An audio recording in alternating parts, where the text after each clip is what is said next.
Welcome, you guys. Welcome to the Heal Black Joy podcast presents Soul Food and War.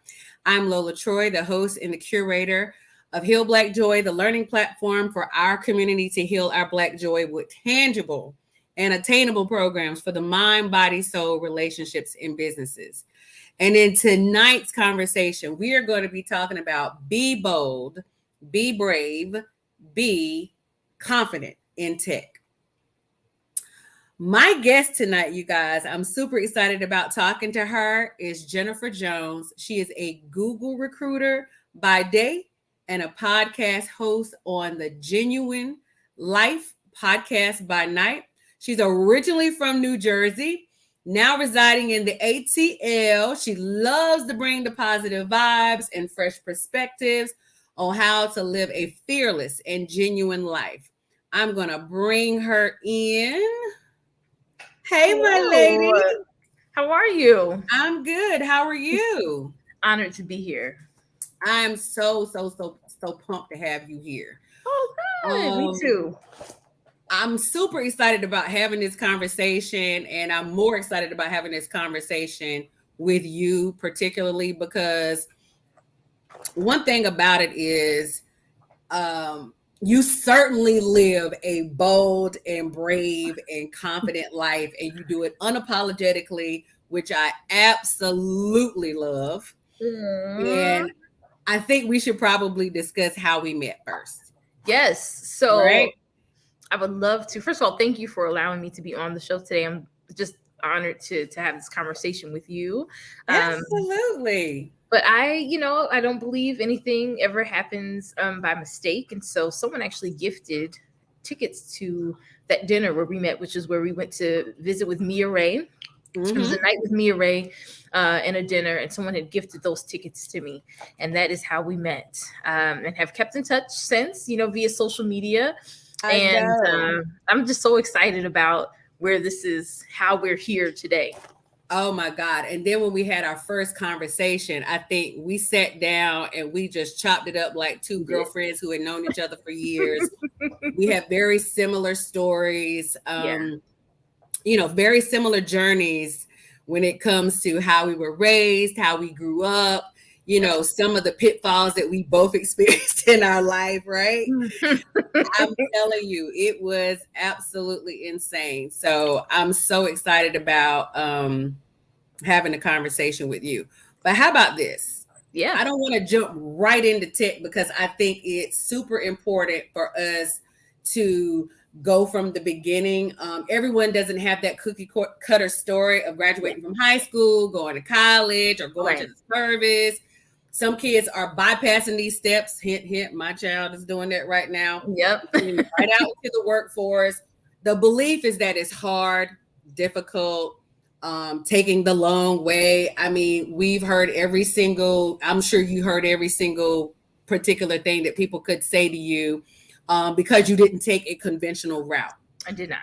And I think that is what's so key in this conversation tonight is that it gives people hope that did not take a traditional route. And I think that's where we're going in this world. All the constructs and all the beliefs that we have grown up believing that this is the path that we're supposed to take, right? Yep. We're not doing that no more. No. This generation is just not doing it. So let's go back to the beginning because I think it's going to resonate with our tribe. I think our listeners will get inspired by this unconventional story. So start off by telling me how you grew up in New Jersey and your family and how that, when you got into high school and what you were doing and where you went from there.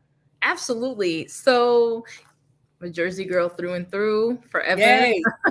And so honestly, I thought I was going to be there forever. Never could see myself leaving ever. And I was working retail. So, actually, I'll go back further. I was really good in school, honor roll. I got into every college that I had applied to, scholarships. I graduated in the top 10% of my class. So I just knew I was college bound, and that was just going to be my story. And everyone, I think I mentioned to you before when we were kind of chatting, and I want to make sure I throw this out there today. Everyone in my family they're all educators, so principals, teachers. Yep. And so and then in that, everyone always commented how good I was with children, how great I would be as a teacher. And so I almost thought that they were speaking into what my future was. And so that's what I went to school to be, a teacher. And I could not focus. I was failing. The same success I had in high school, I did not have in college. I could not figure it out. But my parents were like, you're not going to figure it out while we're paying. So you need to come home and go to work and figure it out. And so that is where I entered into retail. And I stayed there from 2003 until 2010.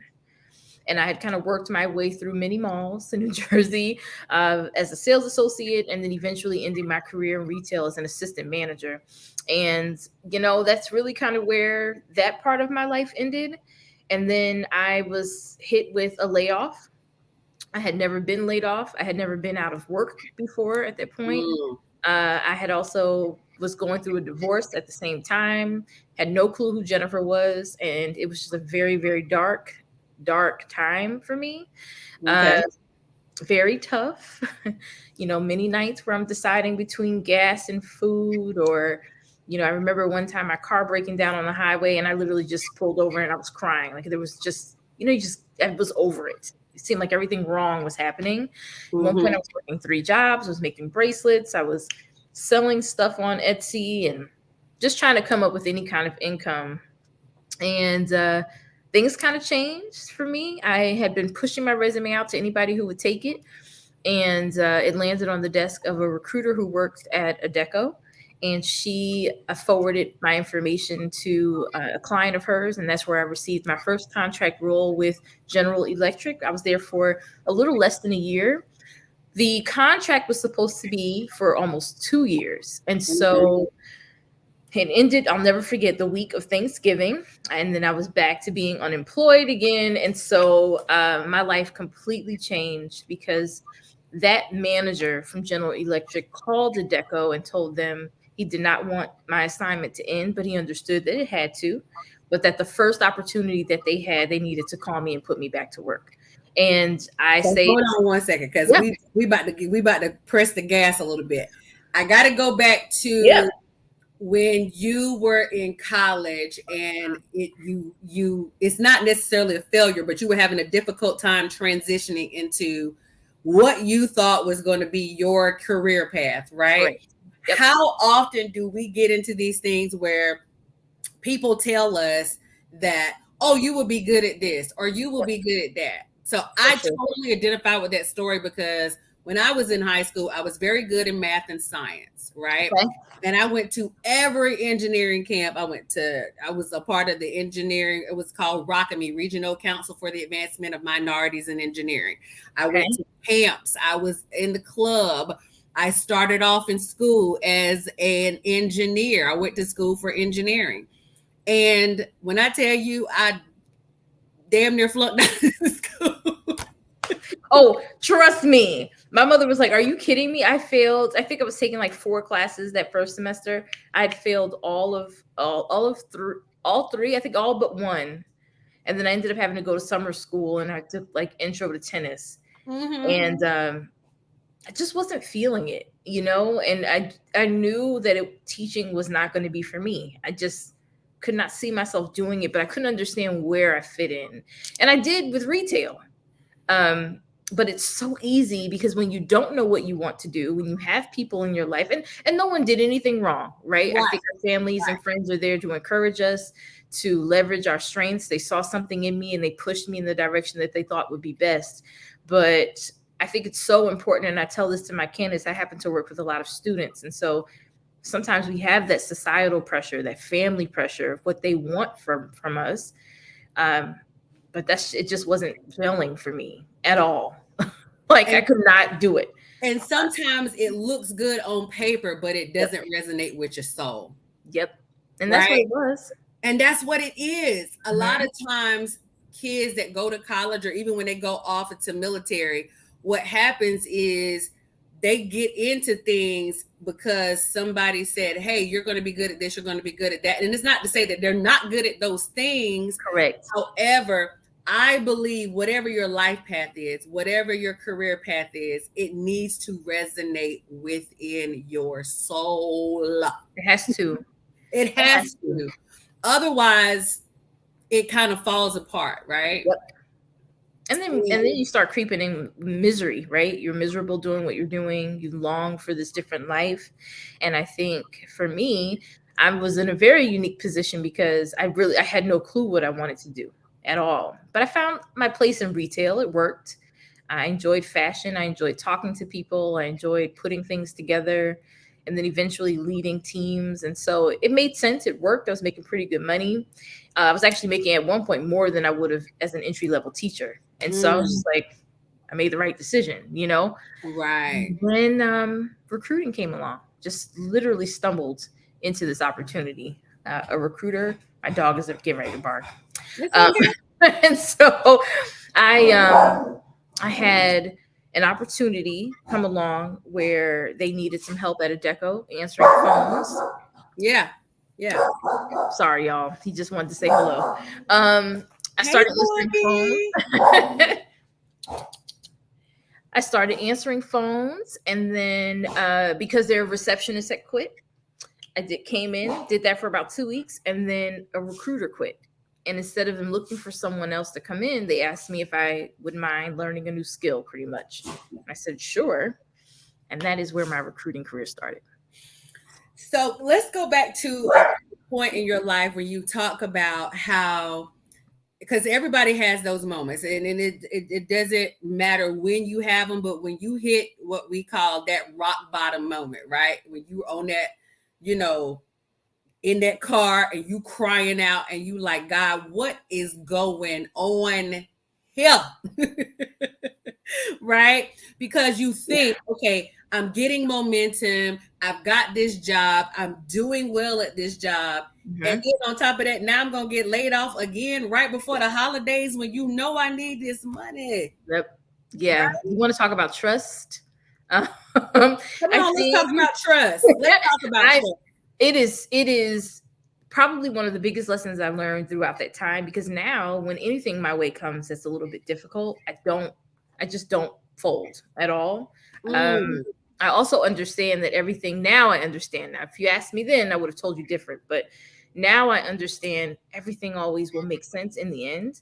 I've been fired from jobs. I've quit. I've walked out on jobs in the middle of a shift. I mean, I've done everything that they've told you not to do. But I say that to say, whatever is destined for you will always be.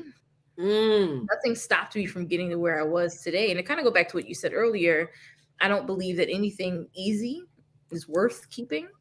You know, I am so grateful for this opportunity that I'm probably one of the best employees that I could have ever been now, better than I would have been before. Yeah. And so I always sit in the fact that things always happen when they're supposed to, and what's meant for me will be. And I just kind of rest in that, you know, and there's peace there. There's peace there. Yeah. And the thing about it is, I think a lot of times, because most of my audience is Black women, right? Even though I got into it and I intentionally was trying to capture the audience of Black women, because I am a Black woman. I speak Black woman. I've experienced everything pretty much that a Black woman has experienced. But I also understand that there comes a responsibility to my audience that addresses things with Black men as well. And so a lot of my audience with my Black sisters, they're sending it out to their husbands and their friends and their brothers and their fathers and their uncles and, you know, their coworkers. And this information, when you're talking about being down on your luck and having to stretch yourself to have a certain level of faith when things are getting you down, right? Especially in today's society where there's so many things that are coming at us when it comes to our community that will tell us that we're not qualified, that we don't know what we're doing, that we're not deserving, that we don't have options. that we are not worthy of being there, Yep. that we have to code switch when we get there, Mm-hmm. that we're going to be the only person in the room. And there's this huge responsibility on our shoulders when we're in that room sometimes. Yep. We might be the only person in that room that looks like us, right? Yeah. And in those moments are scary. Very. I know that you know about the percentages in tech, right? Blacks in tech, it looks like it was about 7% as of 2022. And then with Black women in tech, it's even less, right? 3%. Like all industries that lack diversity or large numbers of diversity, how do we encourage, or what do you do as a recruiter to encourage this generation to seek out technology as a career path, or break the normal patterns of wanting to be in sports, entertainment, social media influencer, bloggers, dancing, fashion, creative ways to be a part of tech, but you don't necessarily have to take the traditional route. So you didn't take the traditional route. Tell me about your story first, and then tell me about how you encourage people to not take that traditional route. Yeah. So for me, I think the first thing I will say before I share that is, a lot of times when people think of tech, they think software engineer, right? But there are so many different parts to technology. So if you are into sports, there are, product management opportunities that like, we'll take Amazon, for example. Their AWS manages Thursday night football, right? So now you're merging your love for sports, but then you could be a project manager on AWS. So you can still be a part of what you love, just in the tech field. Resonate. And so the other thing I would tell people too, and then I promise I'll jump to my story, is it's not always going to be a straight route. And sometimes you might have to do something else in order to get to where you are. But the point is getting your foot in the door. And that's what happened with me, right? So I was working I was good. And I'm not even trying to pat myself like too hard on the back. I was in a very cushiony position. Let me tell you something. Should I be patting myself on the back? Pat yourself on the back. Because what we do is we will say a thing and then we want to take it back like we're not worthy of that space. It's so true. And the reason why I'm saying this to you is because I have to say it to myself. I'm not saying this to you to chastise you or anything, because what I'm saying to you, I'm saying to myself, because you are me and I am you, right? We're sisters. We got to get to a space where we are showing up saying, you know what? I deserve to be here. Yeah. I did that. And now, and it's so weird. You're right. Because I think sometimes I always my story is very unique, and I never want anyone it's hard for me sometimes to find the balance between, I don't want anyone to ever think I'm bragging about where I am, but I'm also extremely proud of what I've done. Coming from, sleeping on the floor, sleeping in hotels at one point. Let's get real. Yeah, like we have the repossessions, we have the evictions. Like, it was very, very difficult. And so to get to a place now, that's why it's so easy for me as a recruiter to be able to work with my candidates, because I understand when you need that offer to come through, not because you really want to be there, because you need to work, right? Now, for me, my route was non-traditional because I do not have a degree, just my high school diploma. So I never completed college. And it really came down to timing, in a sense, because I was kind of thrown into the role of recruiting. And I interviewed with Google a total of 3 times. The first time I had been recruiting at that point for almost 7 years, I think. So I honestly thought I knew every single thing that needed to be known of recruiting. I thought I was the best recruiter, because that's how I felt when I was at my role in the deco, and I went on that interview and they did everything. I got flown out. My meals were paid for. I had a hotel room. I had a rental car. I remember calling my mother after that interview and telling her, I can't imagine a company not taking me. I told her all this money that they spent, I'm like, they have to take me. Even if my interview bombed, there's no way that they would decline me after spending all this money, but that's how ignorant I was. And so I did not get the position.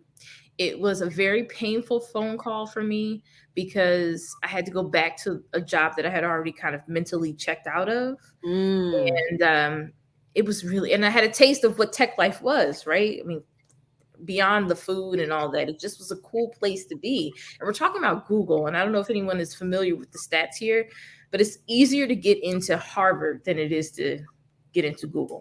Mm. The amount of applications that come in every year, we're talking about anywhere from 2 to 3 million applications a year. And so it is, and that was, I think, in 2020. So I'm sure that number is even larger now. So when you Right, start to right. think about those odds, right, it's not anything that I take lightly that I was able to interview 3 times for them and now work with them twice. But I'll fast forward. So I went on about my life, and then this opportunity came along to come back to Adecco. I had left, and they ended up calling me 11 months later, asking me to return. They had a new client that they wanted me to work with specifically. Now I had a taste of working with one client in somewhat of like a lead role. I had 2 recruiters that I supported, and then I also did some recruiting as well. And the client was Uber. And what I did not know at the time was this was my introduction into having some sort of tech, because Uber is considered a technical company. Right, So right. on my resume. And then I didn't understand it at the time, but God literally was lining all of this up, right? And so So you now took a pivot. So you went I to did. Google, they flew you out. You're Yep. seeing the stars, the moon, the stars, and everything, right? And you're like, Yep. okay, this is it, mama. They gonna hire me. And then Mhm. you get a phone call that they don't hire you, which crushes you. And then you're having to mentally go back to a place that you have mentally checked out of. Yeah. But God has a ram in the bush, right? All Because the time. now, isn't that crazy how you don't always have to do that straight line, right? You And don't. everything about that journey is about how it's set up for whatever is to come in your life. Yeah. And Yeah. I think that is key that we talk about that, because even though you didn't get the official no, you Mhm. just got not right now. Yeah. And I think a lot Yep. of times people, specifically us, because we're so used to hearing no, Yep. that we sit in that no and we accept it like we're not worthy, we're Right. not prepared for it. It's just not the timing. Sometimes God has to take you back a couple of steps, right? Yep. To propel you forward. So when you get to that opportunity, you are much better prepared for it. You're exactly where you need to be at the right time with the right people. I always pray this prayer: Mhm. divine connection with divine people at divine timing. Yeah. Yep. You know what I Could mean? not have been more true for me. I'm sure. I'm Yeah. sure. So Very now much so. catch us up. You're at you got a client and now you're in Uber, because you didn't have that tech experience I first, did right? not. I had no tech experience at the Mm. time. And Wait a so minute, wait a minute, wait a Mhm. minute. Okay, now I got to go back and ask you a question. Yes. I love this because the whole conversation this season is about being bold, being brave, being confident, right? Yeah. And you just said that Google, it's harder to get into Google than it is to get into Harvard. Yeah. Ma'am, you didn't have technology experience, but you applied anyway. Let's talk about how bold and brave and confident you are. Well, let me tell you this. Well, this is the other part I'm gonna hit you with, because I tell people this all the time. Almost every job I've gotten has come through LinkedIn. I have only applied to 2 jobs in my life outside of retail. The one I'm in right now, I applied physically to this role, and then did I apply to Instacart? Instacart. Every other position, my position with Google the first time, that interview, Amazon, all came through LinkedIn. And so I was going to talk about that today too, because I think LinkedIn is such an untapped resource for so many. It is. And you have got to make sure that that LinkedIn page is up to date. Yeah.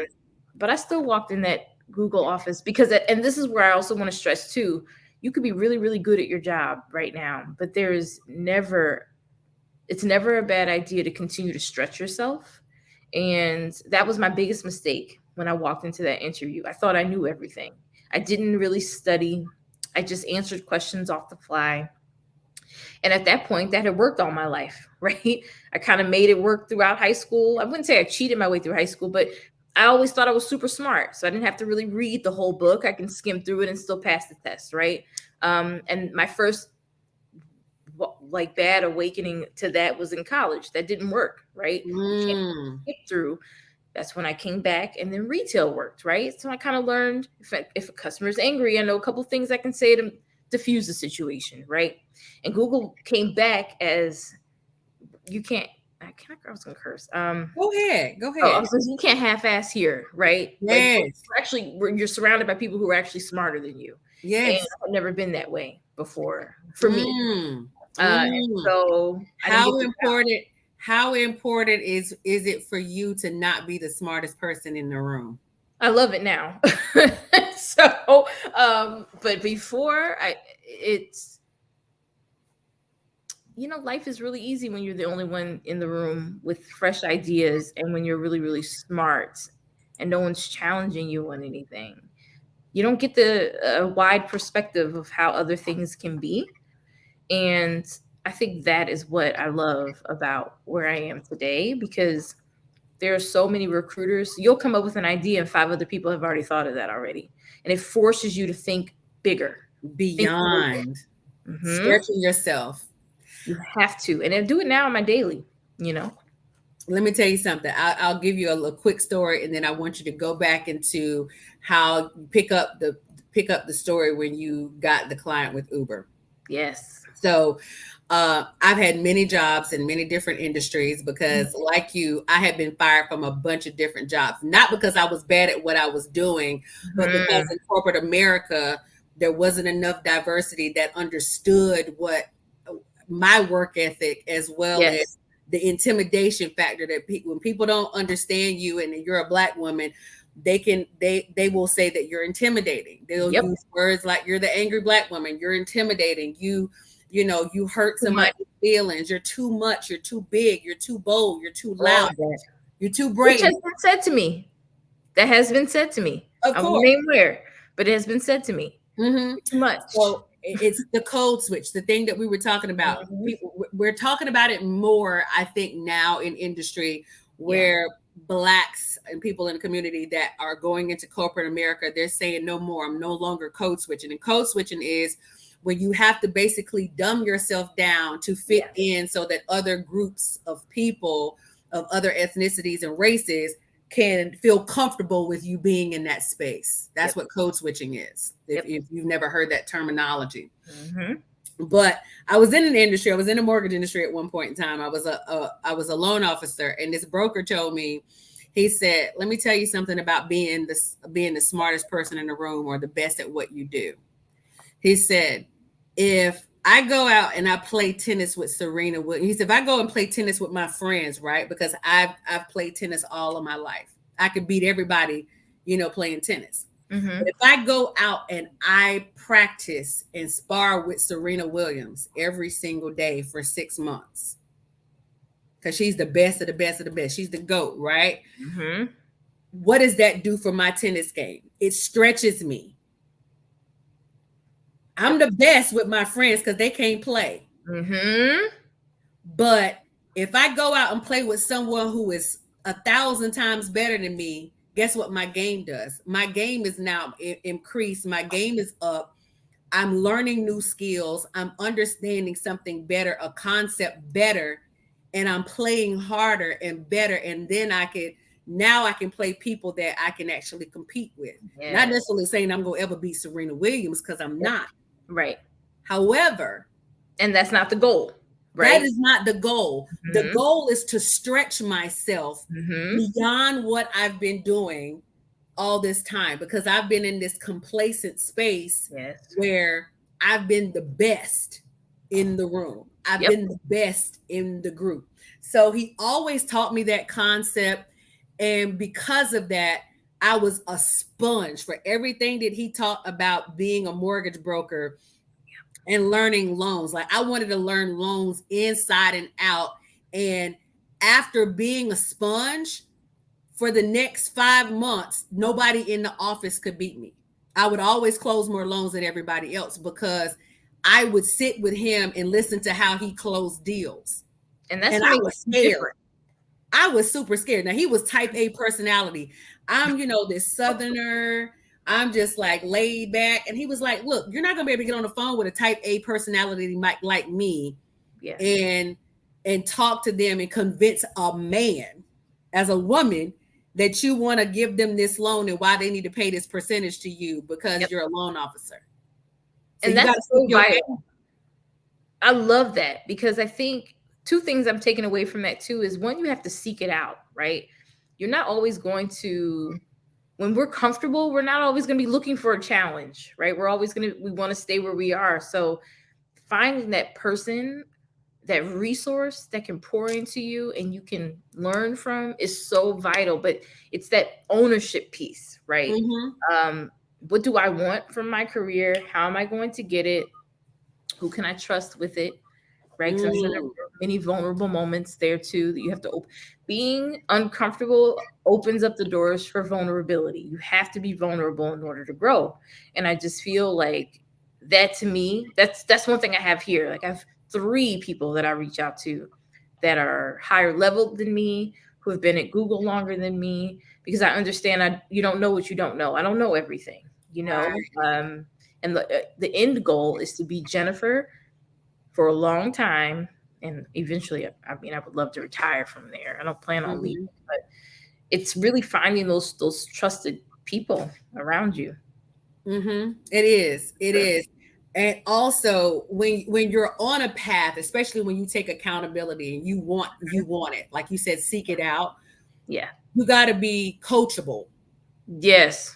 You got to be coachable. You can't go into the room thinking that you know it all, because there's somebody that's been there before, done it better, and they know more than you know. So you have to be coachable. That's one thing that I did learn from him. And I thought, I take that thought process into any situation that I'm doing today. Yeah, that's a good one. And it has served me throughout my career, I would say, for sure. So go back into how you had to pivot back from Google. Now you're back at Adecco, and now you're getting the experience of technology going forward.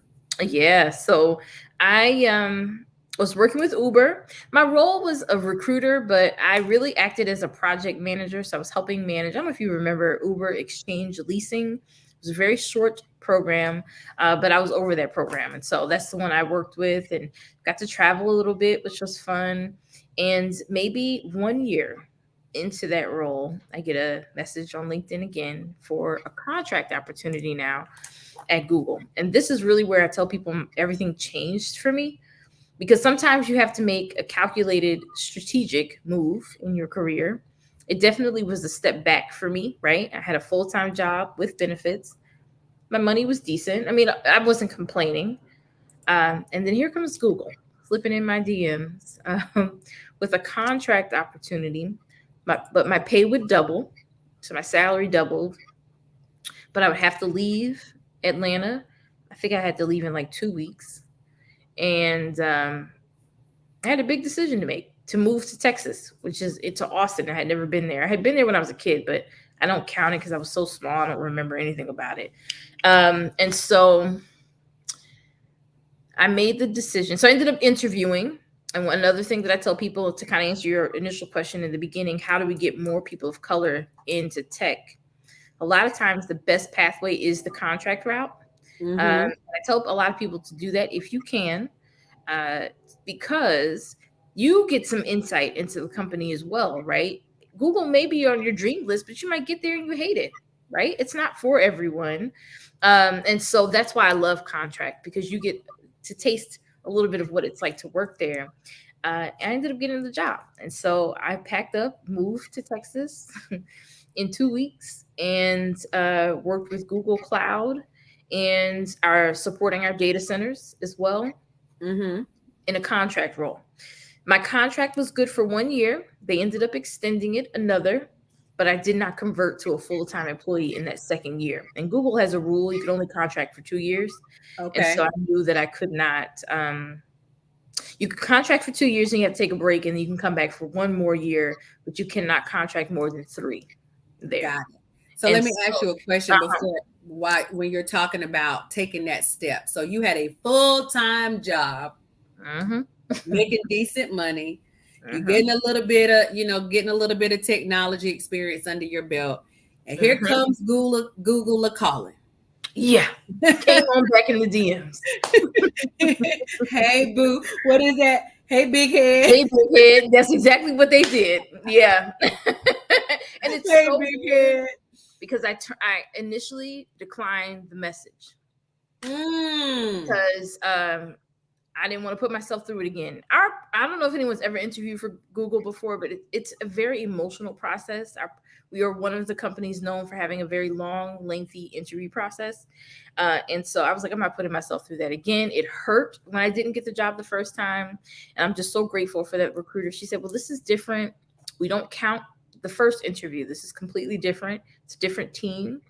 And that opened my eyes too, as well. That's why I tell people a no is not always a no for the entire company. Right. No, I had a no for that particular team. This team liked it. And so I took this role. I worked there for a year and 10 months and ended up getting a full-time offer with Amazon.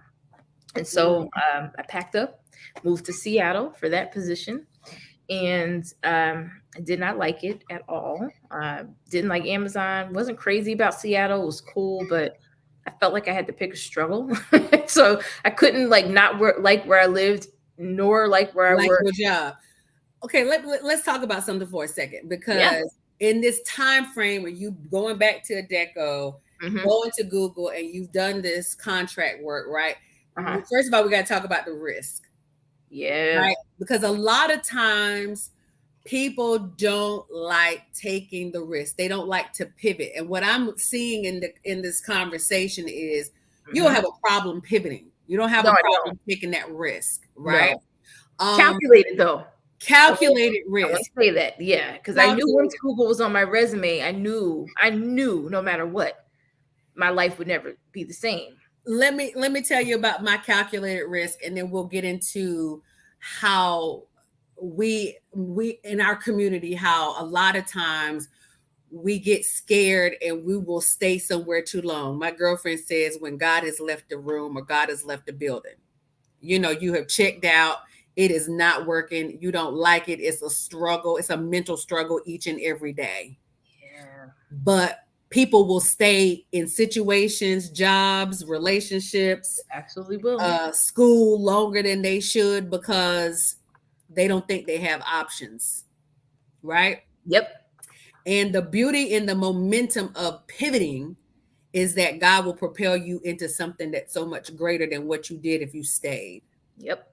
So when you say calculated risk, back in 2017, I was in the career that I'm in now. I'm a healthcare IT trainer. I'm in IT too, but I'm in healthcare. Love it.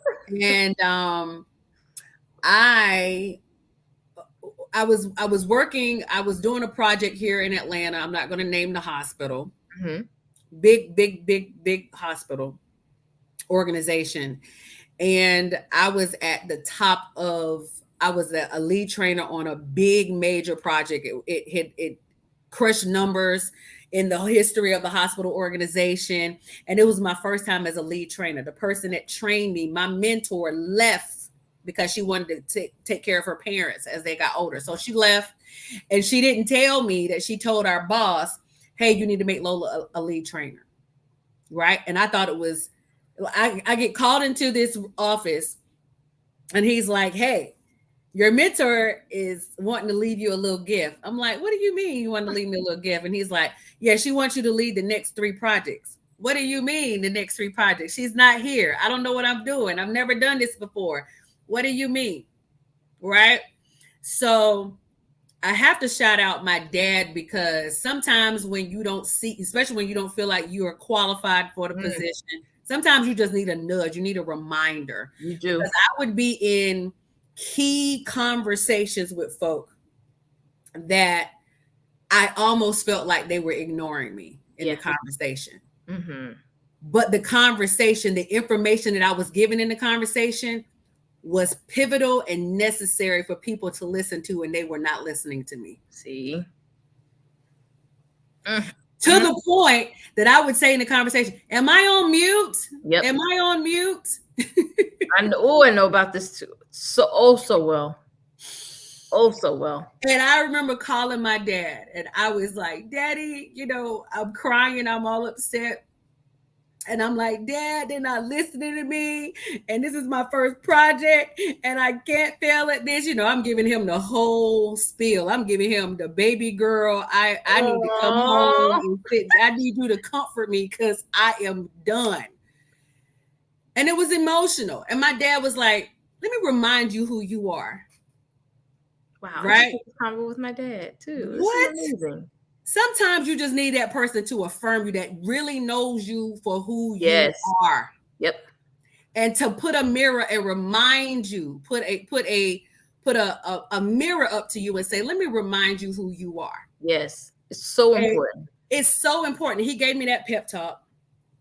And I got off the phone and I felt like, you know what, let me, pull my shoulders back and poke my chest out and I'm going to do this thing. But I thought that was the end all be all cure all, right? Because now I'm at the top of my game. I got these 2 projects that are just soaring. Everybody's talking about how well the projects have done and everything is good, right? Mm-hmm. And in October, I would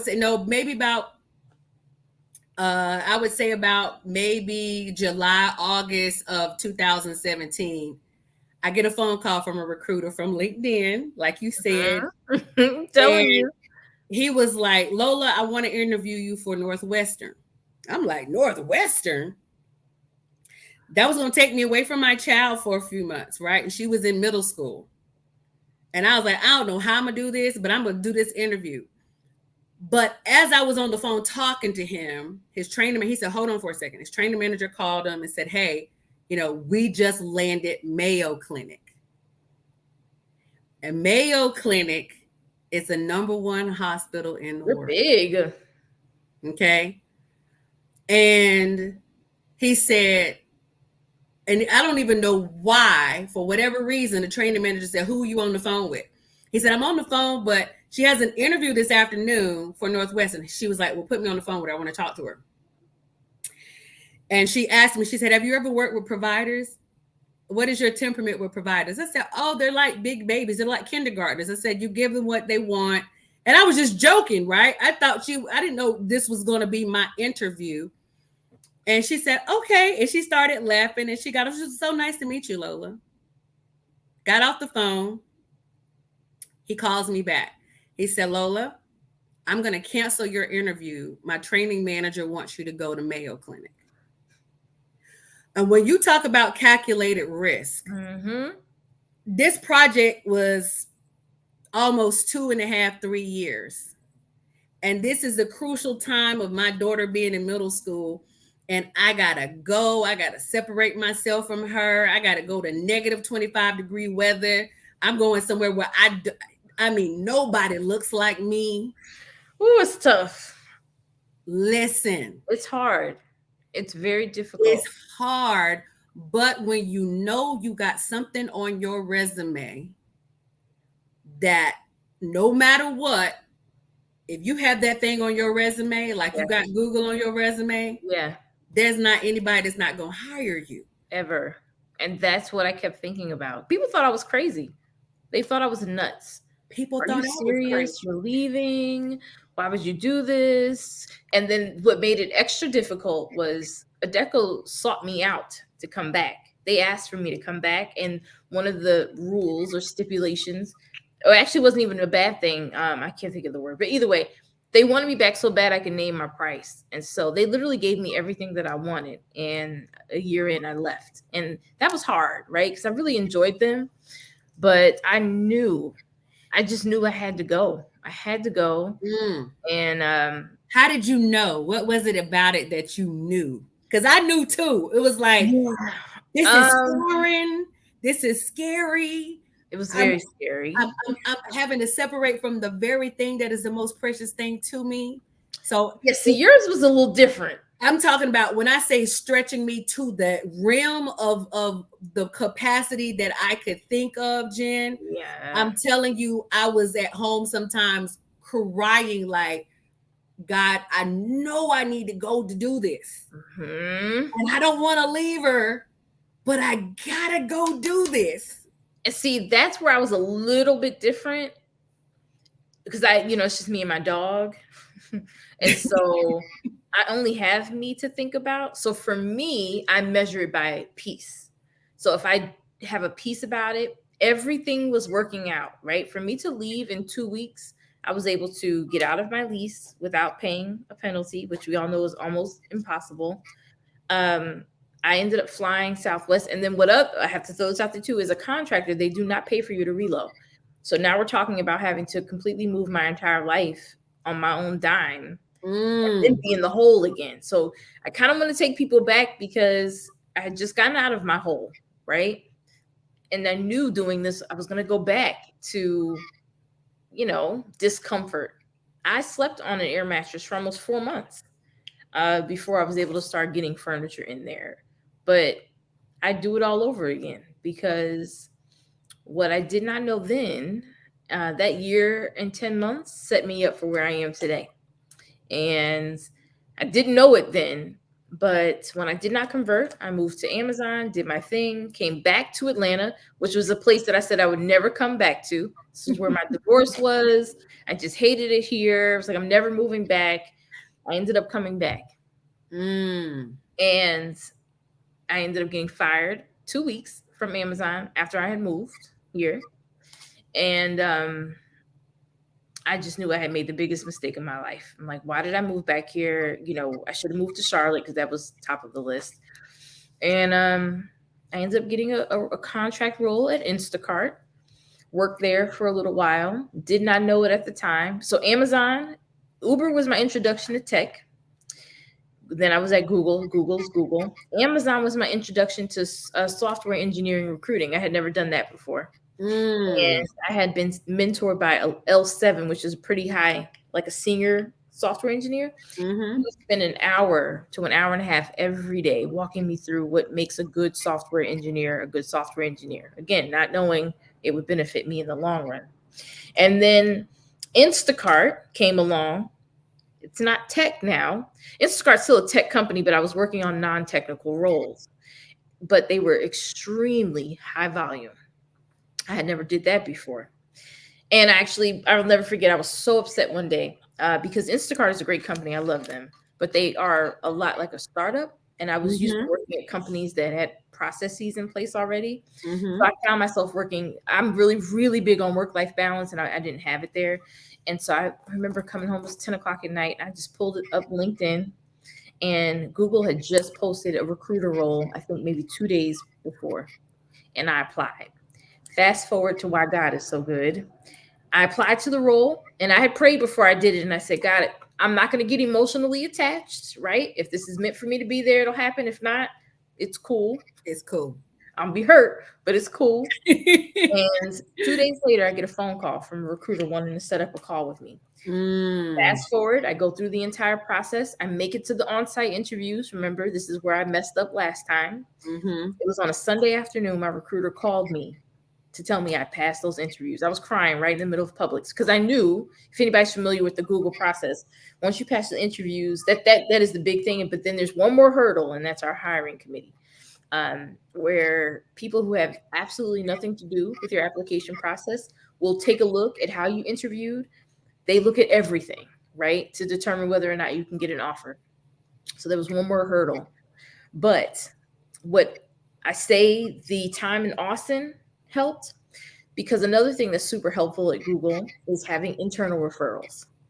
And I did not know it at the time, but when it was time for me to call on, they asked me to provide at least 3 to 5 names of Googlers that would be okay being a referral for me.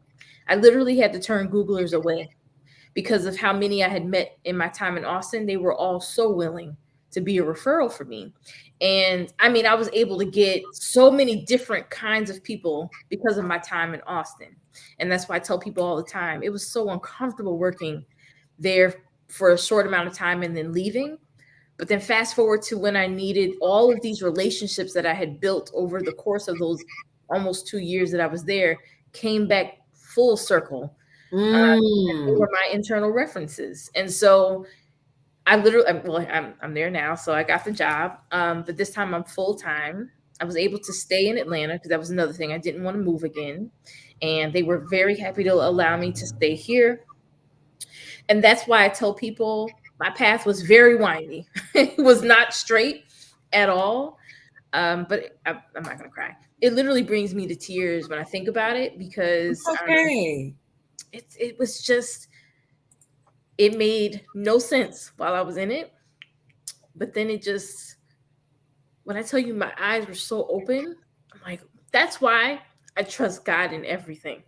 Don't Absolutely. worry, because it all will make sense in the end. I knew I was gonna cry. And it's okay. And as you're crying, let me say this. As you're being human in this moment, what that's telling me is that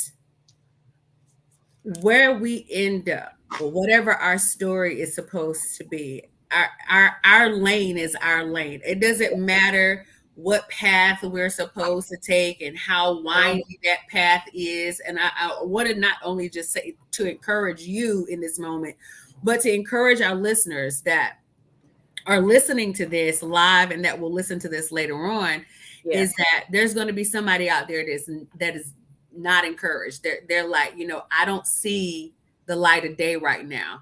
I don't think that I'm qualified. I don't think that I'm worthy to even be there. Because I'm gonna tell you, when I went to Mayo Clinic, there were thousands of people more qualified than me. Yep.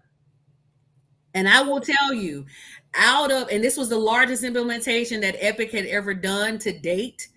And out of the 75 or 80 contract trainers that were on the original implementation, 5 of us got called back for another project and 2 of us got extended. And I was one of those 5 and I was one of those 2. It's crazy. A little country girl from a little small town, tiny itty bitty town in North Carolina.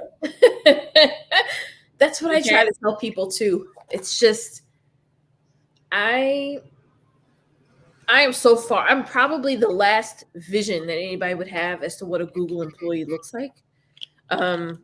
A Google recruiter looks like. Let's go ahead and put that part. And the opportunities, I think too, what I try to stress to people as well, going back to this word of timing, my team that I'm on right now, incredible. My manager, incredible. They seek out opportunities for me to leverage my strengths. So I had an opportunity to host a TV show on there because they know I love to talk. And so I'm doing those things, and I get to work with students, and I have I get to work with students who have non-traditional backgrounds. I was able to get someone an offer who had a psychology background, doesn't even have a computer science degree, right? But I think I had to go through all of that because now I'm that recruiter that can look beyond your resume. I want to know your story because I understand that every part matters. And I know that that's what makes me a great recruiter. And I could not have been that if I didn't go through my own story stuff, That is so key. That is so key. How important is that part? Like when people understand, because people think that the valley moments are, about you, and they are to a certain degree, right? Yeah. But when you're on the other side of those adverse moments and your adversity quotient has gone up, you're able to stretch yourself and believe and have enough faith to understand that you're going to get to another moment that's going to be a high in your life. So like the soul food and the war. Yeah. Right? Yep. So everybody always wants to talk about that soul food, right? But what you don't know, what builds character, what builds the boldness, what builds the bravery, what builds the confidence is those valley and war moments that right? It does. And I love the fact that you understand and you recognize that you had to go through all of that to be the recruiter that you are, because in that non-traditional, non-conventional way, you're able to look at somebody with a psychology degree and say, hey, your story is very different from any traditional story there is. But you know what? I've been there. I know exactly what this is. Yep. And I know what to do with you. And I think that that is the Mm, best part, you know? But I also, one of the things that I also stress too is this is where I understand that Google's a goal for a lot of people too. mm-hmm, mm-hmm, And I don't take that lightly, you know, but I always tell people sometimes we have to start over here first to get all of the experience that we need. That's not to say Google won't happen, but it just might take a little bit longer, right? mm-hmm, Like I can't tell mm-hmm. you how many DMs I get on LinkedIn of people just, and it's okay to shoot your shot, right? But I also think I don't know you, so to ask me for a referral is just a bit much, right? Mm-hmm. Mm-hmm. It's that building the networking, building relationships, providing value to others at the same time that you're showing up for yourself is so vital because it's a give or take kind of thing. And I Mm-hmm. think once you put whatever you want, I'm a big believer in manifesting what you want. And so once it's put out there and you start taking the steps towards that, things will line up. But you just have to almost walk in the timing of it all because it's not ever going to happen in the way that we want it to. Um, Right. but there's so much peace in knowing, like there's nothing that anybody can do that make me doubt who God is and what He can do. I'm not ever going to shy away from that or saying it. I know why I'm here today, and I don't, you know. But Google has literally changed my life. Tech has changed my life. Um, I don't yeah I'm just so honored, you know, to be able to be in this position to show people that it is so possible. And yeah, I anything. love that. And to the listeners, you know, some people that are trying to get into IT, Google Yeah, might not be that end all cure all be all for you, but whatever it is, whatever that end all cure all be all is for you, yeah, understand that your path is your path for a reason, and you got to go through those things to be able to add. It's just like, you know, when you're in war and they give you those medals because you endured the things in that during that war moment, right? But you're celebrated in the end because now you got the medals to show, you got yeah, the expertise to show and show up and show out when you got to go to battle again, yeah, yeah, right? When you yeah, got to go to battle again. And I think that's important. I want to go back to a certain thing that you talked about that's key, I yeah. think, when it comes to recruiting. Hmm. Um, when you said you worked, when you were doing your contract the second time with Google, you networked, you were talking, you got to know a lot of people at Google, right? So Yeah, when you had that opportunity, when the opportunity showed you, not only were you prepared, but you got a group of people that are there to be your support system and say, hey, you know, use me as a recommendation, use me, you know. How important is it to build that rapport with people when you're in a contract role? yes. Oh my gosh. And I forgot I left the key part out. I'm gonna just go take 2 steps back. Take 2 steps back. I love I it. completely forgot. This is the biggest part of the story. I forgot it. When I sent my application in that night for this Mm-hmm. position that I'm in right now, I did not know it, but someone that I had worked with in Austin was screening the applications of the recruiters who applied to that role. I didn't know it at the time. She's the one who pulled my app and gave it to the recruiter and told him, you have to call her. I worked with her. She's good people. She didn't tell me this, of course, until I announced that I had accepted my offer. She couldn't tell me. And she said, I literally watched you go through that entire process and I was cheering you on because I just, you know, you were killing your interviews. And it just goes back to you just don't know who's placed in your life for what reason, right? I Right. only knew her for a year and 10 months, but Google just came on, sorry. Um, and so that networking is vital, but there is a balance between networking and being genuine, right? There's Talk I to us never, about that. Talk to us yeah, about that. I never deviated from who I was, right? I did everything that I wanted to do. And if relationships came, they came. If they didn't, they didn't. I do, you know, have a gift of being very friendly. So Mhm, mhm. um people kind of get along with me anyway. but I could smell a fake from a mile away, Mm-hmm. right? And there are people who I respond to in my DMs who I could tell that they genuinely are approaching me in a very, I really don't want anything from you, but I just really appreciate what you had to say tonight, right? Um, I think that that is so vital because even if you're contracting in a role, similar to what you just mentioned earlier, Lola, about you don't know who you're talking to. You don't know who they know. You don't know what opportunities are out there. You can ask all of my friends. If they get a DM from anybody on LinkedIn, I tell them to take the call. Now, even if the pay is lower than what you want, talk to the recruiter. They don't know what you want unless you talk to them. Mm-hmm. And you don't know what they have open, right? They could be calling you about position A, but they could have two other roles sitting on their desk that they just didn't have a qualified candidate for. And then if you turn down that phone call, they'll never know that that candidate was you, right? Right. It never hurts to have a phone call. But I also tell people to be very clear about what you want. If it's pay that you're a certain pay that you're looking for, do not shy away from talking about that, right? And then add 20% to that. Um, if it's location, if you're not trying to move, if you're looking for remote, now sometimes you might have to flex a little bit. I have some candidates where I've told them, your offers for Mountain View, but they really wanted New York. Sometimes getting your foot in the door, if this is what you really want, Important. sacrifice it if you can, right? I would never tell anybody to go anywhere where their mental health will be challenged, but if you can sacrifice, get your foot in the door, and then mobility is easy.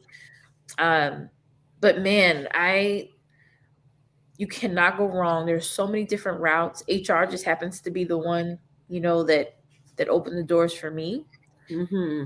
But there's so many different opportunities. And one thing about networking that I'll also stress, a lot of people overlook a lot of these websites. Excuse me, for us in particular, our careers page not only lists opportunities that we have available, but we also list events, right? And so I've done one. It's called Careers on Air, where recruiters will come on and talk to you about how to prepare for a technical interview or a non-technical. Mm. But a lot of people don't want to do that part, right? They just want to apply and then hopefully get their application pushed through. But it's those little things that put you in position, right? Because now you've attended an event. How easy is it now to send that recruiter an email and say, hey, just join your Careers on Air. Really enjoyed the information that you shared. Just wanted to throw my name out there. I'm Jennifer. Please let me know if there's ever anything I can do to help you. Simple message, right? I didn't ask for anything. I just told them thank you for their time, but now I'm on someone else's radar. And that's what it is. So getting involved, these companies, especially now, it is no better time to be a person of color and female or from an underrepresented group. Companies are Mm. seeking you out right now, right? They're seeking out diversity Seeking. because they need it and they want it as a part of their company. I'm telling And you. there's another thing that I always do too. I'm on a long-term contract right now, Mm-hmm. and people send me. I get messages every day about jobs, Yeah. and I always respond to their emails too. If it's on LinkedIn or even if they are sending it to my email, and Yep. I'll just say, hey, so and so, I'm on a long-term position right now, but thank you for considering me. Yep. Um, I will reach back out to you. I will circle back to you. But if I could actually recommend one of my colleagues to you who is not on a project right now, Yes. I'm going to send your information to them and I'm going to tell them to contact you.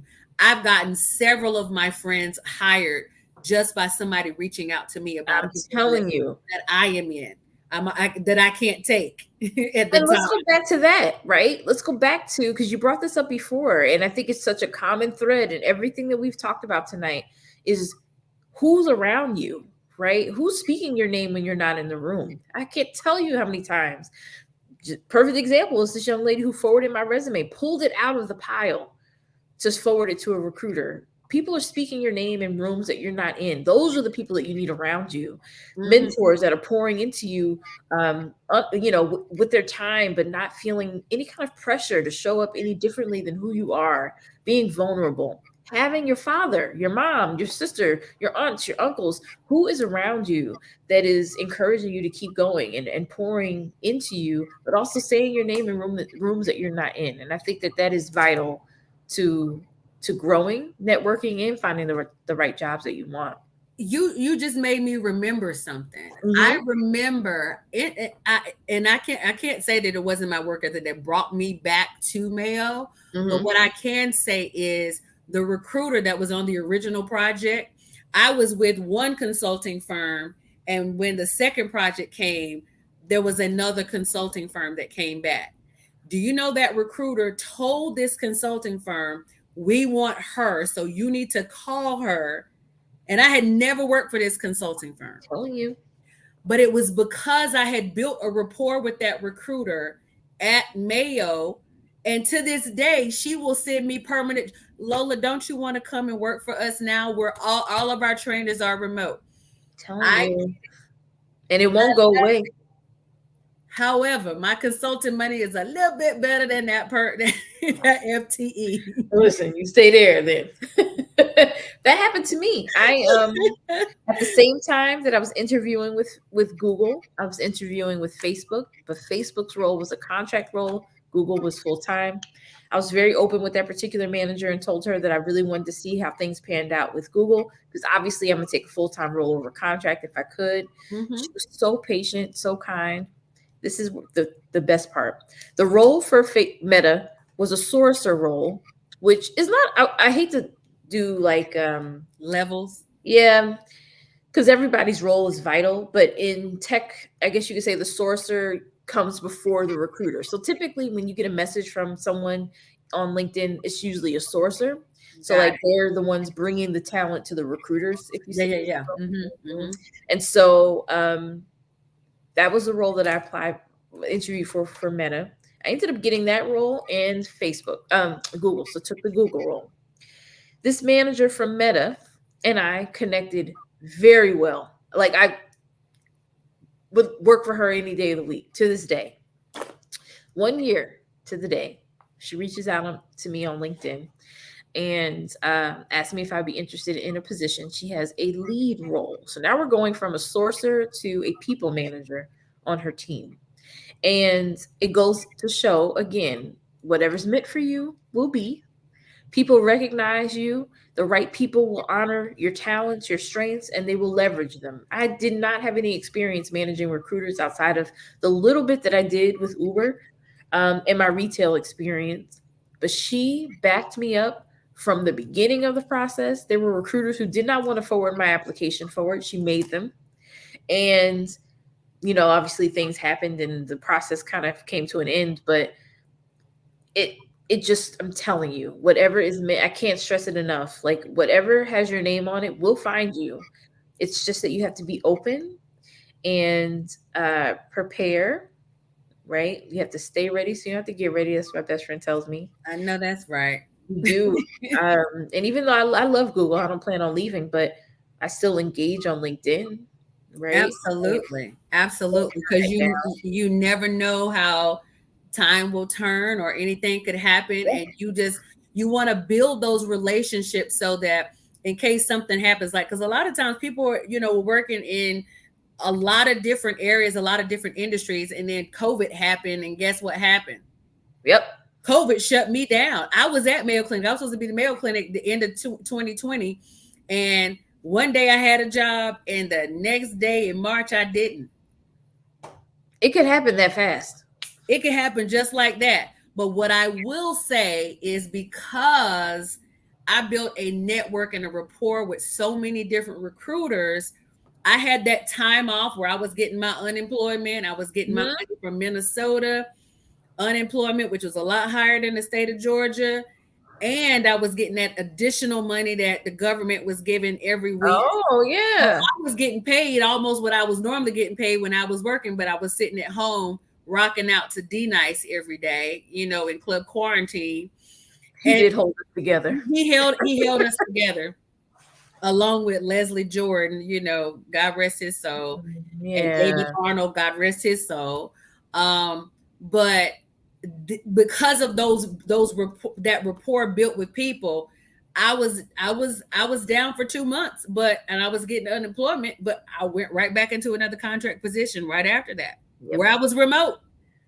Telling you, it's there. It's There's so many there. opportunities right now. It's But I there. will also tell people too, we're in a very unique time. I threw this out there earlier when I first started talking, but timing is everything, especially in tech, especially in corporate. Um, the best way for me to frame it is to read the room, right? There's a lot going on right now. And it is so easy to internalize it and think that it's you, think it's your resume, think you're not worthy, you're probably getting declined interviews or things like that. Things are just really weird right now in corporate, Mhm, especially in mhm, tech. Companies are prioritizing their needs. Many companies tend to not hire in the last quarter of the year anyway. mhm. And so this is the time for you to network. This is the time for you to get your resume in order. This is the time to really focus on that LinkedIn page and show up every day and provide value to others so that when that new year hits and headcount is released again, whatever company you're applying for, what you're looking for, you're ready to go. You've already established some relationships in this off season. But I just think it is so important. It's one lesson that I've had to learn because imposter syndrome is very real. And we can talk ourselves out of a lot of opportunities because we think we're not Mhm. worthy, and that's not true. Um, Sometimes you just have to show up a little bit differently. Like I knew my resume had to look different because I don't have a degree. And so I had to show why I am just as qualified as someone with one or someone who's worked in tech before. What keywords can I use on there? So that's a lot of what I talk about when I work with my clients. I love that. And also what do you think about, I love this now that we can go into like the different areas like AWS, we can go into LinkedIn, we can go to Google, you could take a lot of courses free, Mm-hmm. when it comes to IT. And a lot of people Yep. don't realize that you can take those courses free and add those certifications to your resume. So in this downtime, like she said, you could be building your resume up and not only building the rapport. So you're building your resume, you're building rapport with recruiters, and then you're more prepared when that first quarter of the next year comes out, when they might be in that hiring season. Yep. Um, that is just, oh my God, this conversation has been so good. And I think Good. it's going to resonate with so many people because you do have an unconventional story. You do have that human experience where you had a passion, you had a drive, and you had a goal, and you wanted to get over here to this goal. Yeah. But you didn't mind taking that calculated risk. You didn't mind taking 2 or 3 steps back to be Mm-hmm. propelled forward to where you are now. Yeah. And then the humanness and understanding your responsibility in the role, Yeah. that you show up with people that look just like you, For and sure. you're able to pick their story out and understand that it's not conventional, that it's not Mhm. traditional, Yep. and you are just as worthy of being here as anybody else. Totally. Because I think my experience is different, right? Like there's so many people of color, minorities, women who a job in tech is not just a badge of honor, it is literally life changing, right? We're able to, I'm doing things now that my parents would have never imagined me. I have stock, right? Like, I didn't even know what stock was until I got into tech. I mean, I knew about it, but that's just never something I thought I would have. I mean, now I have a portfolio, it's like, what is going on Right, here? And right, my right. parents would have never imagined that. And so that's why it's my responsibility to bring others up with me.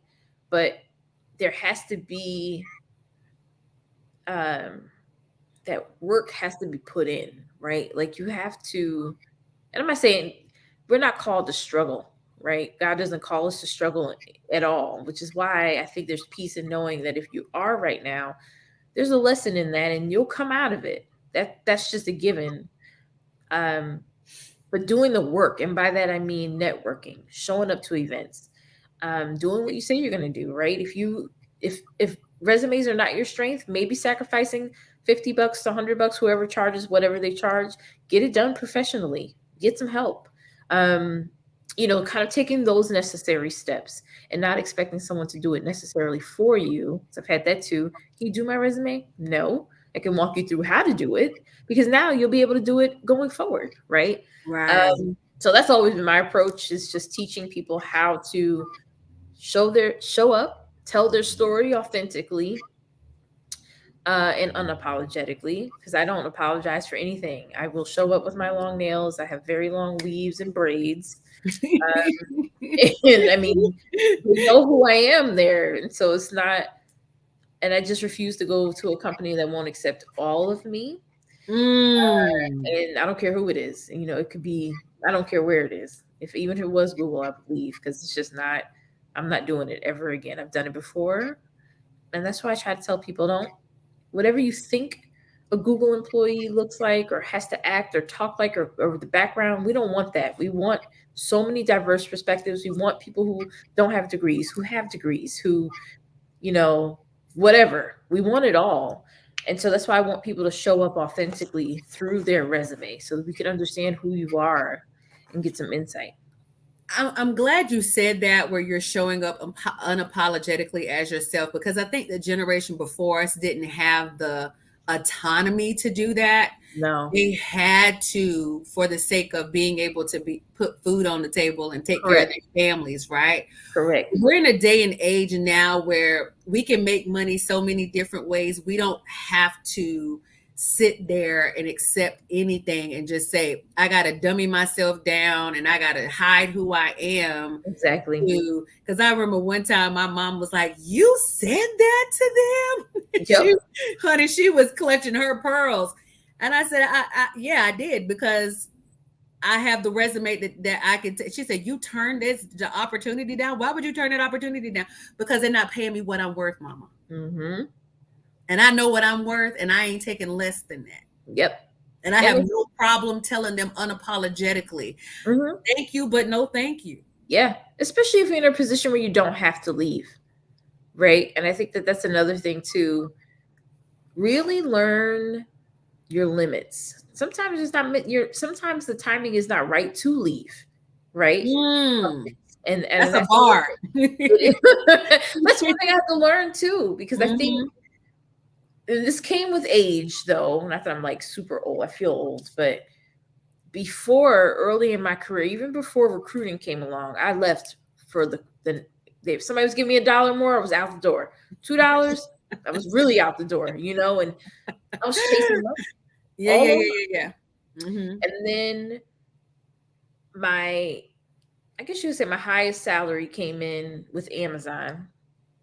This is my first full-time role in tech, and I was miserable, like absolutely miserable. I could not stand it. My mental health really kicked in. I don't shy away. I have depression, anxiety, and insomnia, all of being worked on right now. But I couldn't do it, and so now I did not take a pay cut. Thank the Lord. Everything increased, but I also have work-life balance. That means way more to me than anything else. So if I am working past, my mom was shocked. I was on the computer at 8:00 the other night. She's like, what are you doing? I chose to be on, but that Google really understands the beautiful balance of work-life balance. If I had to go to New Jersey last minute for my father, my team quickly stepped in. Somebody took over my email box, my manager. Why are you still on this computer? Go. And that's what I long for. That to me means way more than a large check. It's that no pressure coming from, I start my day at 11:00 sometimes. Like tomorrow, my first meeting isn't until 1. And so I can choose to manage my schedule the way that works best for me. And I can still do things that work best for me. And that is priceless. And that's what I tell people to look for. Learn what you need from a company. Learn what your do's, your don'ts, your non-negotiables are. What are you willing to accept? And then navigate that space, because then it becomes super easy to turn down a message when you've heard this place is like cuckoo and they call you at 11:00 at night and they call you on vacation. If you know that work-life balance is important to you, move on. And I think once you learn who you are, job hunting can become extremely easy. I think that is a bar not just for job hunting, but that is a bar for life. Yeah. Learn what you need. Oh yeah. Learn what you need. As I coach Black women specifically, I'm learning that women in their 30s and their 40s are struggling right now because they don't know what they need. They don't know who they are.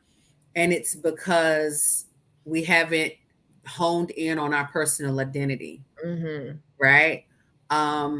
People tell us who we are. I was going to say, because we're wrapped up in whatever we think we're supposed to be. Like, I'm someone who doesn't want children, never have wanted them. And it is such a shock, right? And I find myself having to explain myself. But I think our roles are changing. Everything's evolving, right? We don't have to do what we think we're supposed to do. Who said it? And that's always my thing. When people tell me, well, you know what who's they? Who said? Who is they? And no one can ever answer me, right? And I drive my parents nuts because I'm always like, well, you know, you're supposed to do this. Who said that? Yeah. I have one of the biggest things, I'm not bragging. Go ahead. I was trying to go back to what you said earlier, but I traded my car in, and I had always wanted an Audi, and it worked out. Everything was perfect. So I knew it was meant to be. But I happen to love apartment living. And I struggled so much enjoying this new car because everybody always says, you should not have a nice car and no house. You shouldn't be renting and driving a nice car. What are you doing? And I kept thinking to myself, because it really bothered me before I got the car. And I'm like, who said this rule? You know what I mean? Like, and why am I really, like, I happen to be someone who loves living in an apartment, right? I live by myself. It's with me and my dog. I also enjoy being mobile. And a house just isn't in the cards for me right now. Who's to say it's not going to happen? But I'm not really like, I'm okay. I love my life. You pick up, you go, you do what you want to do, you travel. Light goes out. I don't have to fix it, you know? Yeah. So I don't know. I always challenge people when they say, well, I'm supposed to. Who said you're supposed to do anything? You are literally the creator of your life. We get one. And the map that you draw is the one that you can follow. And if you choose to change it, change it. I want to live in an RV and travel across the US eventually. That's what I want to do, right? And I'm going to, but when I released the pressure of measuring up to what society considers successful or what society considers what I'm supposed to do, I'm just so liberated from that. Like, I don't care. I just do what I want to do. And I think I always ask this question at the end, like, what is your war story and what is your yummy story, right? Ooh. And I think we've kind of talked through the war of your story. Yeah. But I think we're coming down to like the yumminess of your story is that you live. I started this off by saying that you live so unapologetically bold, brave, and confident. You have nails. You wear your hair, you know. I do. Your braids and whatever it is that you wear, and you're this bold person, which doesn't come, you know, you don't fit the standard of what someone or what society says is beauty or what should be a tech or what should be a, because we're both big, bold, Black, beautiful women, right? Yep. In our boldness, we don't fit that standard of what society tells us that we're supposed to be. No, and I won't ever. We don't have to. I don't want to. I have no desire. I really don't. I really do enjoy the peace that comes with being me, right? I sleep really good at night because I don't have to pretend to be one way on. That's why my Instagram page is Jennuine Life. What you see on there is exactly what you see in real life. Like, I'm no different. And that's why I always gravitate toward genuine people. I want that genuineness around me. It's just easier, right? Effortless friendships, effortless relationships, anything where I feel like I have to start, oh God, I don't know if I can say this because I'm going to offend somebody. It's just like, I need peace. And that's all. It's the switch. And I think the older I know, I don't remember exactly when I decided I was like, okay, you know what? I'm not doing that anymore. I think every woman gets to that point where it's just like, you know what? Nope, not I'm doing done. that. I'm Yep. good. I'm I'm done. I don't know when it is for you, when it was for you. It And was I after that don't, divorce. was it after your divorce? For sure. Because I did not realize how little I knew about myself until after I got divorced. Because I'd spent almost Mm. 2 years trying to be what someone else wanted me to be, protecting our marriage and, trying to make it look good when we were struggling. We weren't happy, but we showed up on social media with that face and at dinner, and I learned at that moment when that divorce went through, I was never, and that's when the name came up, the Genuine Life came up, because I said, I'm never doing this again. I'm never, Mm. ever, I'm going to learn who I am. And I'm going to, because and my ex and I are friends now. Like, I absolutely adore him. So this is not to bash him, but this actually has nothing to do with him, which was the other lesson that I had to learn. I was angry at him for a very long time, but in reality, I was angry with myself. I had allowed someone to come in and really dictate who I was, right? He liked my hair in a bob, so I stopped wearing long weaves and I wore a bob. He loved short nails, so I used to wear my nails long all the time, and then I kept them short, and the marriage still ended. And so I had to learn to trust who I was again. Who am I? Because I had totally lost myself in a relationship and it still didn't work out. And so at that point, that's when I made the decision. I am never, and you talk to my parents today, they'll tell you I'm the only one in our family has moved as many times as I did. I've gone on solo trips by myself. I love cruising by myself. I love myself. Like, I love spending time with Jennifer, and I'm very protective of where I am today. And because of that, I can live boldly because I'm confident in who I am and what I want and what I won't tolerate. I love this story so much. I love that you're talking about this right now because last week we talked about being bold, being brave with passion, purpose, and power, Mm, right? And mhm. Lolita E. Walker, she's this powerful coach out of the DMV area, and she was talking about, finding what your purpose is, whatever that is, and it could be several things because some people think they only have one purpose in life. Sometimes Mhm. you might have a bunch of different purposes, right? I'm telling And you. and you might be good at several different things. That was a construct that I had to break out. That I was just only supposed to be one thing. I was Same. one thing. Yeah, I struggle Right? with that too. Yeah, Did you struggle with that? I did. And when you find those purpose or purposes, Hmm. you then can show up powerful, Yep. bold, brave, confident, with passion, Yep. unapologetically as yourself. But until you really get to know who you are, until I really got to know who Lola was, I would say mine came after marriage or Hmm. divorce. But it didn't come to long after divorce because like you, I was very angry, I was very upset, and then I Yeah. had to also try to co-parent in the middle of that. Okay. And my daughter was my mirror. I always tell the story about how my daughter made me realize that I cannot show up in the manner that I was showing up because it was not going Mm, to be beneficial to her. I yeah. wasn't thinking about myself at all. I would honestly tell you, I wasn't even thinking about me. Yeah. I was thinking about, you know what, I can't, she doesn't deserve this version of me. Hmm. I was always thinking about her. I never thought about myself to the point where that just attests to you not having autonomy of who you are, right? I still was relinquishing that because I didn't Yep. know me, but I knew that I had to show up better for her, Yep. not for me, which is even crazier. But that's how we think. I think a lot of women are faced with that, right? We are always constantly, even the idea of not wanting children comes across as selfish for some people, right? That's what's best for me. What makes you think that that's selfish? But I've heard it, right? There always has to be some kind of give. We give so much. We give at work, we give to our families, we give toward our children. And then at the end of the day, we're usually too tired to do anything for ourselves. And that is where I said, I'm not doing that. Like, I go and Well, do not disturb that every day. that role, that construct about being a parent and also being a wife, those are the two things that people Oof.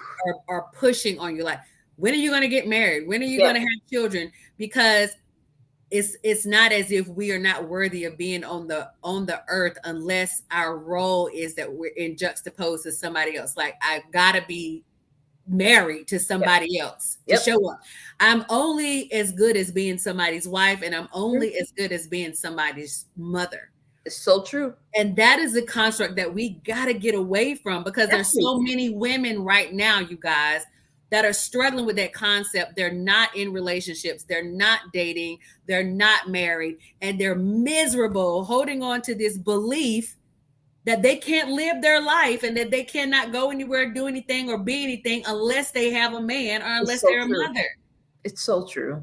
And that is so far from the truth, you know, and I love my singleness. I thrive in it. Like, I have no problem being with Jennifer and communicating, right? Like, I'm working on the dating thing now, but I there's nothing wrong with that singledom, right? That I think there's so much power in understanding who you are, learning who you are, spending time with yourself, right?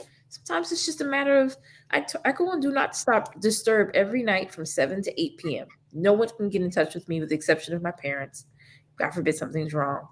But for that 1 hour, it's my time. What I choose to do with it is on me. It was supposed to be working on my podcast, but now I use it to read, journal. Sometimes I might just sit down and watch a TV show for that hour uninterrupted. I might decide to play a mindless game on my phone, but whatever I choose to do, that's my time.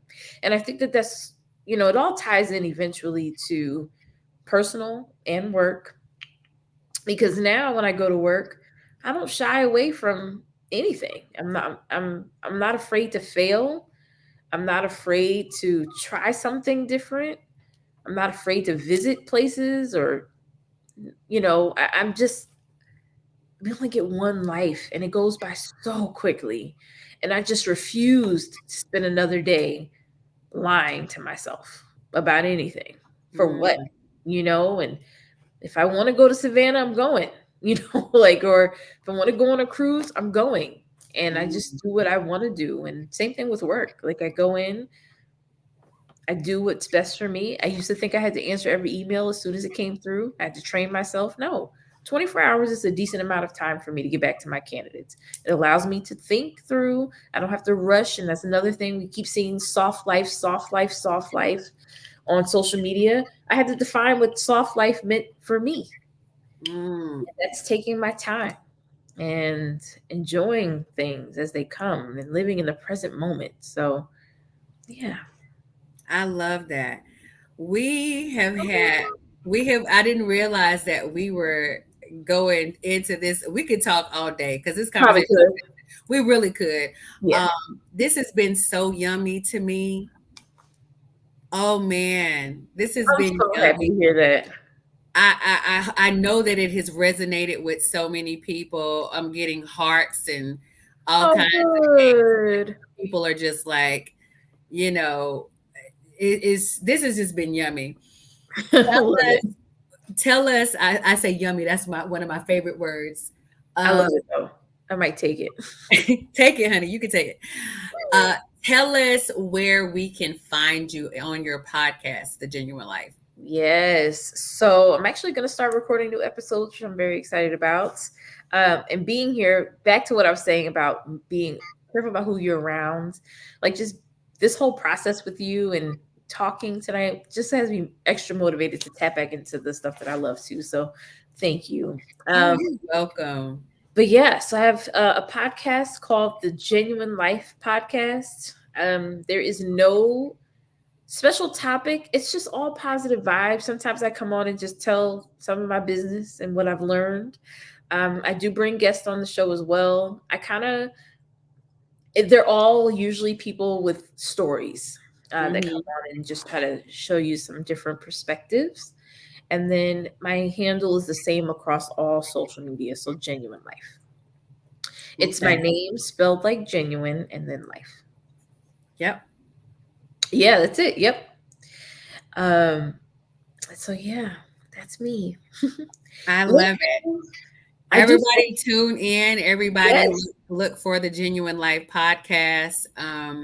Jen, this has been fabulous. This has been so Thank yummy. I you. appreciate you not only for your expertise, but for your transparency, for your vulnerability, for just sharing with us. Like, we don't have to take that traditional route if we don't want to. Because Nope. a lot of times I think my generation, I'm a little bit older than you. I'm pushing 50. And so I'm a couple of months shy of 50. Um, Okay. a couple of, like, literally a couple of months shy. And and so I think my generation, we come from where our parents are like, okay, you got to go to college, you got to Yeah. go to the military, you gonna go somewhere, but you got to go And somewhere stay. And and, stay. and stay, And right? stay. Because my parents are big on that. Oh yeah, yeah, yeah, Stop yeah, yeah. leaving. Stop leaving. I'm like, okay. Yeah, yeah, yeah. But what I will say is this generation, my child's generation, man, they will push the envelope and stretch you out to no end. Like, imagine me having to tell, she's got 3 educators as grandparents. Oh yeah. Imagine me having to go and tell them, my child said, you know what? I ain't feeling college. Like, I'm not feeling it. And every chance they get to this day, is Lauren thinking about going back to school? No. No. she she's not feeling it. And she graduated the COVID year and she went to school. She did 2 semesters, and a situation happened where she had a friend, a really, really close high school friend, that took his life. Mm. And it jerked her, like, it emotionally, mentally jerked her. And I was on a project in Chicago when this happened. It was, a matter of fact, September 11th of 2020. And as a mother, not being able to be here when all of this was going on, and for her to, like, try to navigate through her emotions, not really knowing, because she never, had experienced anything like that. I had never experienced anything like that. Um, my That's tough. girlfriend says, and her auntie, too. That's hard. It That's was so difficult. it was so hard, but I think what it did was it accelerated her thought processes that Mm. I got a life to live. I got to do Yes. something. And mommy, I don't know what that looks like. I just need you to be my support system right now. I'm going to do something. And what I believe about my child, because I know I taught her right. Mm-hmm. I don't know whatever she's going to be. I don't know what that is right now, but I know she's going to be the absolute best at what she's going to be. Yeah. Right? Yep. She just needs that support system that backs her and says it's okay. Yep. You I'm know what I telling mean? you. Ooh, And that's let a me good tell one. you, that is challenging when you coming from a support system that is used to people going to college. Because I Yes. went to college. I don't know this journey that she's on. And sometimes I Mhm. struggle with having to communicate with her, like, girl, what are we doing? Like I don't know what to tell her at times. But Yep. I do know, and I do have the confidence to know that she's going to be okay. Oh yeah. I will, you know this. I just turned 39, right? I am not, sometimes I'm the oldest one in the room, on my team. And it's just a reminder again that everybody's path is different. And sometimes it takes some folks a little bit longer, right? Yeah. Um, but anything can be done right now. There's so many different pathways to get in, and not only tech. I know we've been talking about tech, but anything that you want to do, there's a pathway to get there, right? It's just taking the time to research, having a strong support system, and being patient. And one thing I wanted to throw out there as you were talking to is giving ourselves grace. I had to really learn what that meant. There's a lot going on. There has been since 2020. I feel like none of us have really gotten a break, and it's not stopping anytime soon. And I really had to understand, we always talk about, oh, give people grace, give people grace, and I really had to understand what that meant, because it is really difficult to do, but having the mentality of giving people the benefit of the doubt until they prove you otherwise is key. And not attaching your desires for someone onto their life, accepting them for who they are, allowing them to move through. Because my parents had to do that. We used to fuss all the time. I love road trips. I love them. I will hop in the car in a heartbeat. They hate me driving across, of course, their parents, right? I pushed. I wanted to drive from Austin to Seattle so bad, and they did not want me to do it. Then I fought them tooth and nail. I'm doing it. When am I ever going to get a chance to see this country? And for them, they were like, "Oh, we don't care about seeing the country. We want you to be safe." But I think once I did it, because I ended up doing it anyway, they both said, "We just admire you so much for doing what we're scared to do." And that's usually what it is. Most of the time when people are reflecting, right? They're putting their fears on you. They care about you, but they could never do it. And so that's how they communicate with you. And that is one thing I've had to learn to do, is understand that people are talking to me in love. They care, but I still have to do what I want to do at the end of the day, because it's my life. And if there's a tough lesson to end at the end, so be it. But if it's meant to be, it should go really smooth. But that's something I had to learn too. Taking my expectations off of people, of what I wanted them to be, because I always ended up disappointed in the end. But when you start to learn to accept people for who they are, providing grace, understanding that, no one wakes up and wants to be a jerk that day. I don't believe that. I do believe along the way, life and all these other things kind of come in, but I never wake up thinking that somebody wanted to be an asshole toward me that day. Right now, until they prove otherwise, that's different. Yeah. But I just move through my day, accepting things as they come. I'm not attached to anything. You could talk to anybody in my family. I will get rid of everything in this apartment and move tomorrow with nothing. I'm not attached to anything. And I learn to accept things as they are in the present moment. And I promise you, there's so much peace in that. Oh my gosh. Yeah. I was gonna ask you to wrap it up, but I promise you, I think I'm so sorry. I could talk all night. No. You did that, ma'am. You wrapped that all the way up with a really nice red bow. You did. It was amazing. Thank you. I'm so full. This is one of those conversations, and I've done almost 2.5. We're into my 3rd season, and I've done 60 plus episodes, and I promise you, this is one for the books. Oh, that makes me stop. No, I'm serious. And people that know me know that I don't give no fluff. My daughter said, Mommy, you she said, sometimes I just wish you could just fluff it up a little bit.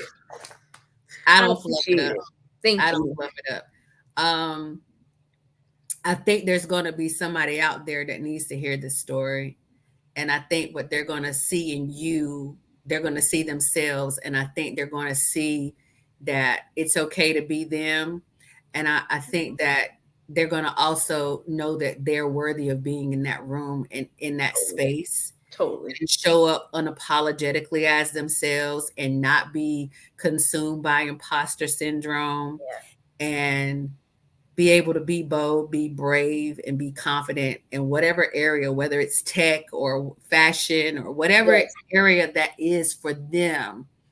I think they're going to be able to do it unapologetically because they saw your story and they heard your story.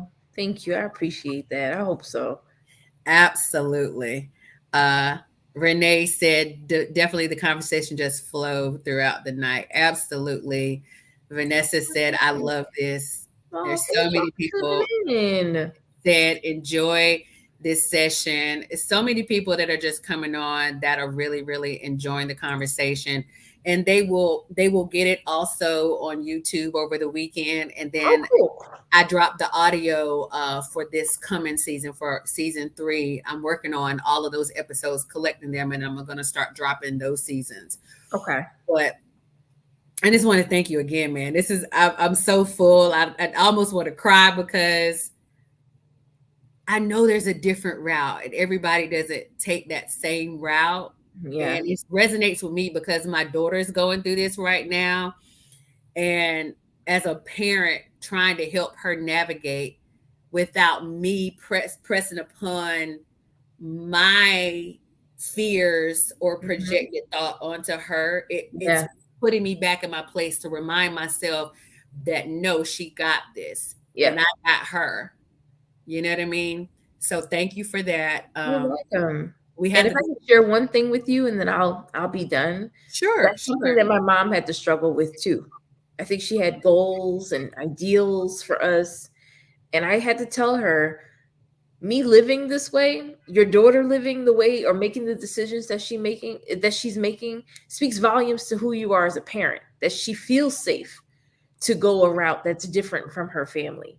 I think that speaks more to how you raised her, to think outside of the box, to be fearless, to go after what she wants, even if she's unsure, but she's not settling. And I think that is a testament to who you are and what you've planted in her. And that's what I tell my mom. Like, it's scary, but Mm-hmm. having these fearless women, right? You're raising strong women who are not Mm-hmm. afraid to think outside of the box and do something different. I think is a testament to you as a parent. So I just wanted to throw that out there. Mm-hmm. I have to remind myself, I got to tell my parents that too, because I took a different route than what they thought. They thought I was going to be an engineer and they were ready for me to be an engineer. I flunked out of school because I didn't want to be an engineer. And then I went and got a degree in music, which is so opposite of like, one is technical and then the other one is, very artistical. But Mhm. um I ended up still coming back to something that I was used to doing my entire life, and that was networking with people and that was talking. I've always been a troubleshooter, always, Yes. right? And because I'm a troubleshooter, it doesn't matter in what area of my life that I'm doing that. I'm very good at troubleshooting. I'm very good at networking. I'm very good at connecting the dots when it comes to people and with things and situations. Love it. And so I went all, like you said, that path, like you went all around the bush. I went all around the bush, Hmm. came back, and I ended up back in education, which I never thought I would do because my parents are both educators, and I didn't think they made enough money for all that they did. Yes. That. Educating is like educators don't get paid enough for what they do. No. Our public school educators, No. they need to be paid 10 times more than what they're getting paid right now for what they have to deal with. I'm telling you. And I just took a unconventional route, just like you, to get back to that. I love it. This Yeah. was everything to me. Thank you. Thank you so much. Thank you to my Heal Black Joy tribe for always tuning in on Thursday nights at 8 p.m. I will also ask my Facebook family and friends if you can. I'm a part of a part of a contest right now. It's called Fab Over 40. And Oh, I am in the top 4. I'm the little engine that could. what? I was Make a note. 5. I was 5 for like a couple of weeks, and the prizes that you win $40,000 in like in a 2-page spread of this beauty magazine. And if you donate money, like there's a free daily vote that you can do as a Facebook user. But if you donate, like if you say, I'm going to donate a certain amount of money to get a certain amount of votes, that money goes to the National Breast Cancer Foundation, which is Oh, tax deductible. So it's going to a good cause. The $40,000, of course, people trust me with what I do. And that $40,000 will come to me personally, but people that know me and know what I'm about, they know that they can trust me with $40,000. yes. What I'm going to do is bring more content, hopefully do a conference. That's my goal, is to do a conference. I really want to do a Heal Black Joy conference, and I would love for you to be a part of it. I'm putting in my plug right now. And I'll talk to you about it. But yes, ma'am. And do some other things that I think are going to be yummy to bring more joy to our community. Heal Black Joy was started basically, I wanted us to heal our joy. It came out of COVID. I saw so much trauma and polarization of our trauma. I wanted to be a part of the solution, and that was to help heal us, to bring back the joy, because I think where the joy resides is where the money resides, is where the peace resides, is where the love resides, it's where That part. everything that you want that's over here, you got to find the joy in it. You got to find Yes. passion and purpose. And when Yes. you find that and you show up in your life unapologetically bold, brave, and confident, you will heal your Black joy. So thank you guys on tonight. Thank you again, Miss Jen. I appreciate Anytime. you. We're going to say good night. Bye.